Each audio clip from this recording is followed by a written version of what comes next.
Good evening, everyone. Good evening, Relay for Life, Westminster. Thank you all for being here, and I wanted to thank Sherry Minardi and her amazing family who has been so dedicated to Relay for Life. They work so hard, they put so much effort into it, and I'm really honored that they asked me to speak tonight. So I'm going to actually read most of my speech because I didn't want to forget anything. So here I go. I know every single person here has been touched by someone with cancer.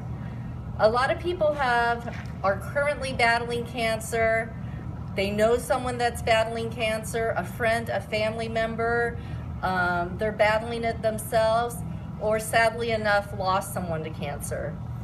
I thank God that I'm standing here before you tonight, able to tell my story. I was diagnosed with stage 3 colon cancer on April 6, 2012. Ironically, it was Good Friday. I went in for my routine screening, colonoscopy, and almost canceled it at the last minute because I was so busy at work and I had so much going on. But my mom kept bugging me and saying, you better not miss your appointment. And anyone that knows her, she's very, very persistent, to say the least. So I went in and I had my test done. And when I woke up, the doctor said, I have some news for you. And I said, is it bad? And he said, it's not good. And he told me that, he showed me a picture of my tumor. It was about the size of a tennis ball. And he said that there was a 99% chance that I had cancer. Well, it was funny because my boss at the time, Kurt, him and I are the exact same age, and we had been talking about who's going to get theirs done first, him or I, and I go, okay, I'll take one for the team and I'll go in first. So he called me and he's like, well, how was it? And I said, it wasn't bad. I said, but on the downside, I have cancer. And he said, no, you don't. And I said, yeah, I do. And I go, I'm not kidding on this one. So that's kind of where it started. But actually being told I had cancer, you guys, wasn't as tough as having to tell my children. That was a lot tougher. So I decided to tell them all separately. And it was hard, but there's always a silver lining. And it brought us closer together than we've ever been. It was a tough journey. I had chemo and radiation simultaneously, 72 hours of chemo every 10 days, and multiple stays at the hospital, and 2 major surgeries. So I know firsthand how horrible this is for all of you who have been through this or are going through this now. I can relate. I remember always thinking, I just want to feel normal again. But I got through it with my faith, family, and friends. And one person can give you so much strength. That's why it's so important to inspire and encourage each other.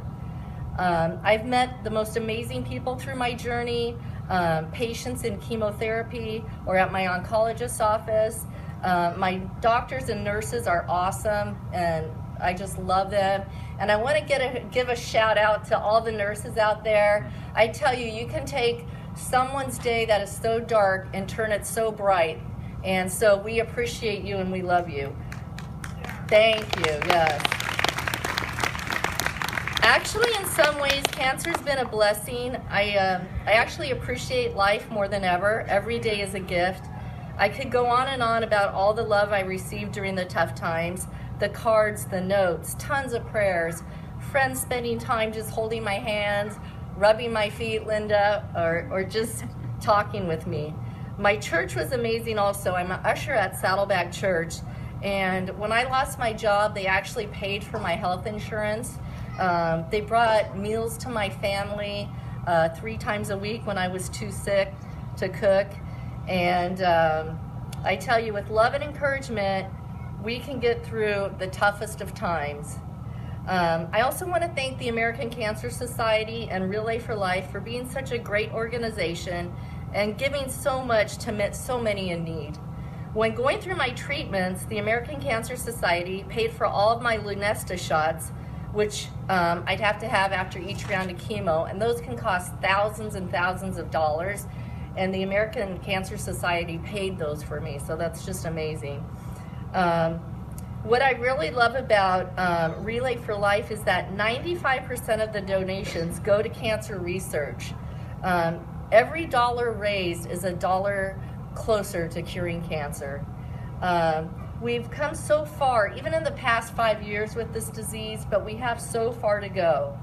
The first Relay for Life event I came to, I learned about Road to Recovery, and it's a group of volunteers, I know they talked about it this morning, that take people to chemo or radiation that do not have a way to get there on their own. And prior to having cancer, I can't imagine, I never even would have thought about that. Someone that doesn't have a car or their whole family's working and having to take a bus to chemo, I can't even imagine it. So I was involved for some time, and it's a great organization, and I met some amazing people. I'm working full-time, unfortunately. I can't do it anymore, but one of my closest friends, she's been a driver for 2 years now, and she's touched so many lives. So, and I also wanted to thank every single person here that came here tonight for giving their time, their energy, their money, and their love, and for that, we're all so grateful.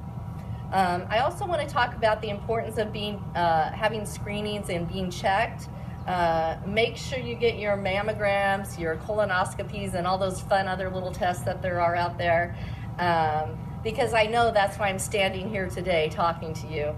And with early detection now, cancer is so much more treatable, and I know a lot of people don't like doctors, but you need to do it because it can save your life. We all have our own story to tell, but I guess what I want to leave with you here tonight is that each day in life we are all given hidden treasures. I've been very fortunate. I remember thinking when I was going through my battle, I really wanted to see Kylie, my youngest daughter, graduate from high school, and I got to, and it was a beautiful night. And I remember my last day of chemo, she made me a big banner, and it said, "God gives his hardest battles to his strongest soldiers." And she just got accepted to Chapman, college of her choice. So you go, girl, I'm proud of you. And then I also prayed that I would get to live to be a grandma someday. And my middle daughter, Kayla, just had a beautiful baby girl. She's here tonight. She's 2 weeks old, and she's a blessing from above. And she's right over here, the little one with the bow on her head. And I remember when I had chemo, I had to do 3 days in a row, 72 hours.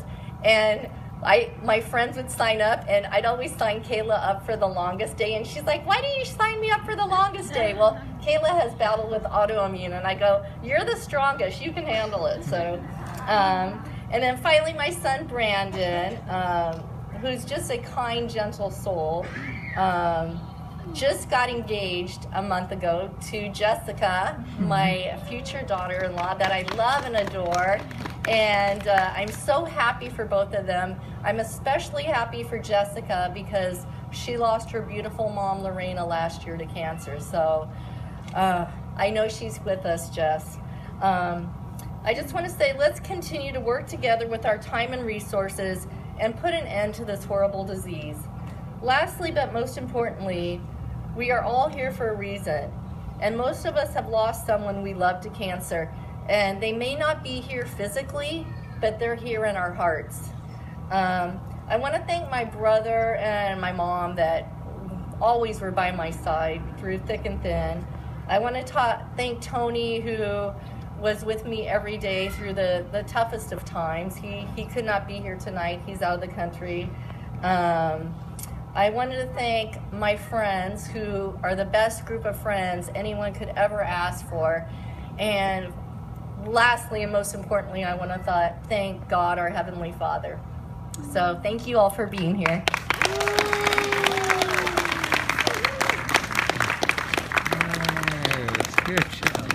Thank you, Kim. That was beautiful. It's people like you that inspire all of us to do what we're doing here. It's raising money so that we have more survivors. In a minute, we're going to all stand up and we're going to do a lap. Just one lap around, if it can be a lap in